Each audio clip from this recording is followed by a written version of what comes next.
जय हिंद, जय भारत। आज के लिए हम बात करेंगे कुछ इंपॉर्टेंट आर्टिकल्स हमारे इंडियन कॉन्स्टिट्यूशन में, इंडियन संविधान में। देखो, जनरल में आर्टिकल्स की बात करूं तो 26 नवंबर 1949 को जो हमारा कॉन्स्टिट्यूशन बना था उसमें बेटा थे 395 आर्टिकल्स, ठीक है। 8 शेड्यूल्स थे, उसके 8 शेड्यूल्स थे और उसके 22 पार्ट थे, ठीक है। तो अब क्या हुआ कि कम से कम 100 बारी तो हमारा अमेंडमेंट आ गया। मतलब कॉन्स्टिट्यूशन में जब भी चेंजेस लाने होते हैं, मान लो किसी आर्टिकल को चेंज करना, थोड़ा बहुत अमेंडमेंट लाते थे तो बदल जाता है। तो वैसे अगर आप ओरिजिनली कितने आर्टिकल 395, अगर आप गूगल पे देखोगे इस टाइम पे कितने आर्टिकल दिखाता है वो 448 आर्टिकल बेटा, क्योंकि जो अमेंडमेंट आया उसमें चेंजेस की वजह से ओरिजिनली क्या है 395 आर्टिकल्स। उसमें से जो बहुत इंपॉर्टेंट वाले आर्टिकल जो एग्जाम में फ्रीक्वेंटली आते रहते हैं वो हम इस वीडियो में पढ़ेंगे। सबसे पहला मेरा है आर्टिकल 14। आर्टिकल 14 कहता है इक्वालिटी बिफोर लॉ, कि भाई लॉ के सामने सब बराबर है। कोई बहुत अमीर है तो ऐसा नहीं है कि कहीं कानून के सामने उसको कोई स्पेशल प्रिविलेजेस मिलेंगे या उसको कोई फायदा मिलेगा, या कोई बहुत गरीब है तो उसको कोई छोड़ दी जाएगी। मतलब कहते हैं ना, आप देखते हो जब भी आप कोर्ट वगैरह में जाते हो तो जो कानून की देवी उसकी आंखों पट्टी बंदी होती है, इसीलिए कि वो अमीर गरीब ऊंचा नीचा किसी का फर्क नहीं देखती और सब कानून के सामने बराबर है। तो आर्टिकल 14 कहता है कोई no person shall be deprived of equality, किसी पर्सन को इक्वालिटी से अलग नहीं रह सकता। बात समझ। सेकंड है एबॉलिशन ऑफ अनटचेबिलिटी। अनटचेबिलिटी होती है छुआछूत बेटा। पहले जमाने में बहुत छुआछूत की होता था। मतलब क्या होता था, जो लोअर कास्ट लोग हैं उनको बहुत अजीब तरह से उनके साथ ट्रीटमेंट हुआ था। एग्जाम्पल के तौर पे समझो, जैसे आप सपोज आपके घर में आप पूछी जात के हो तो वो आपके घर के अंदर भी नहीं आ सकते थे। जिस नलके से आप पानी पियोगे उस नलके से वो पानी नहीं पी सकते। आप गांव में जाओगे तो आपके घर ऊंचाई में होंगे और उनके घर नीचे में होंगे, वो अलग तरह से घर बनते थे उनके अलग, ताकि आइडेंटिफाई हो जाए कि वो लोअर कास्ट है।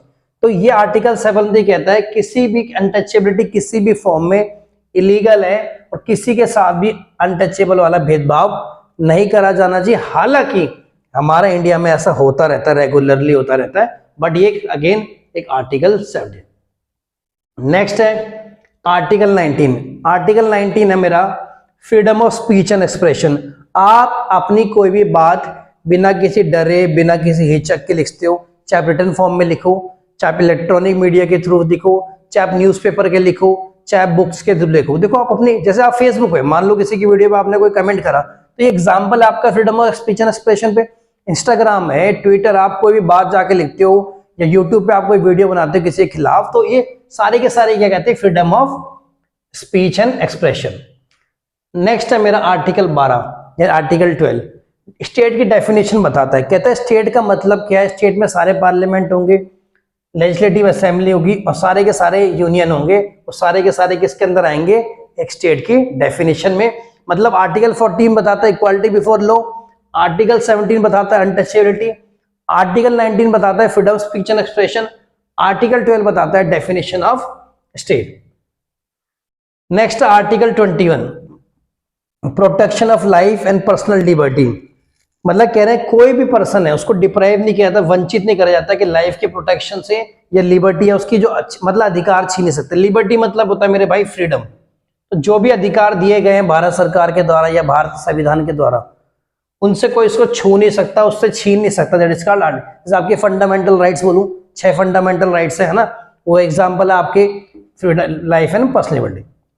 नेक्स्ट आता है भाई article 24 prohibition of employment of child labour. कह रहे हैं चाइल्ड लेबर से रोका जाता है। देखो चाइल्ड लेबर वो बच्चा होता है जो 14 साल से नीचे का हो, less than 14 year of age, जिसकी उम्र भाई 14 साल से नीचे है और किसी भी हजार्डस काम पे काम, हजार्ड मतलब डेंजरस, माइन में काम कर रहा है जहाँ पे भाई माइंस में पता है बहुत खतरा होता है, या किसी ऐसी जगह पे काम कर रहा है जहाँ पे बहुत अजीब सी गैसेस निकल सकती हैं जहाँ पे उसकी जान को खतरा होता है। तो कह रहे चाइल्ड लेबर है, prohibition of employment of child labour below 14 years age is not, कहीं पे भी चाइल्ड लेबर नहीं होना चाहिए। हालांकि आप देखोगे कि अगेन ये जो लॉ है, ये जो आर्टिकल है, ये किताबी तक सिमट कर रह गया। कई जगह आप देखोगे, कहीं कहीं जगह जाओ, आप ढाबे में जाओ, आप किसी भी होटल में जाओ, किसी भी जगह पे जाओ, किसी भी जगह पे वहां पे वो छोटे छोटे बच्चे काम करते हैं।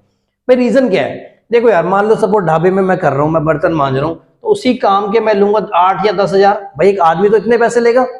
अब उसी काम के बच्चों को क्या मिलते हैं, 1,000 रुपए, 1,500 रुपए और 2 टाइम का खाना। तो एक सस्ती लेबर का ऑप्शन मानते हैं इसके लिए, इनके साथ इस तरह से ये होता है। बात समझ आ गई? ठीक है। Next article, article 44। आर्टिकल 44 कहता है यूनिफॉर्म सिविल कोड।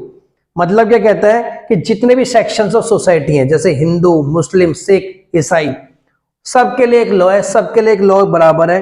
मतलब इनकी अलग से अलग रिलीजन के हिसाब से इनको बेनिफिट नहीं दिए जा सकते। हालांकि अगेन इस लॉ में भी ऐसा ही है कि ऐसा होता नहीं है, अगर आप देखोगे कई जगह अलग से। तो यहाँ पे क्या है, मैरिज है चाहे डाइवोर्स है, सबके लिए उन्होंने कहा एक यूनिफॉर्म सिविल कोड है और सबके सबको ये मानना ही पड़ेगा।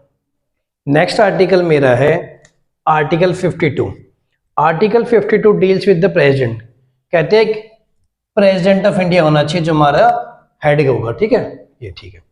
नेक्स्ट आर्टिकल आता है आर्टिकल 52(4), इसके नजदीक का आर्टिकल है। ये बेसिकली बताता है इलेक्शन ऑफ प्रेसिडेंट होगा कैसे, कि भाई प्रेसिडेंट के इलेक्शन के लिए कौन कौन वोट करते हैं। देखो, लोकसभा के सारे मेंबर वोट करेंगे, राज्यसभा के सारे मेंबर वोट करेंगे, मेंबर ऑफ लेजिस्लेटिव असेंबली के सारे मेंबर वोट करेंगे, पुडुचेरी के स्टेट कैपिटल के जो होंगे वो करेंगे, और दिल्ली के नेशनल कैपिटल टेरिटरी दिल्ली के सारे जो भी मेंबर्स होंगे वो वोट करेंगे किस में, इलेक्शन ऑफ मेरे प्रेसिडेंट में, ठीक है।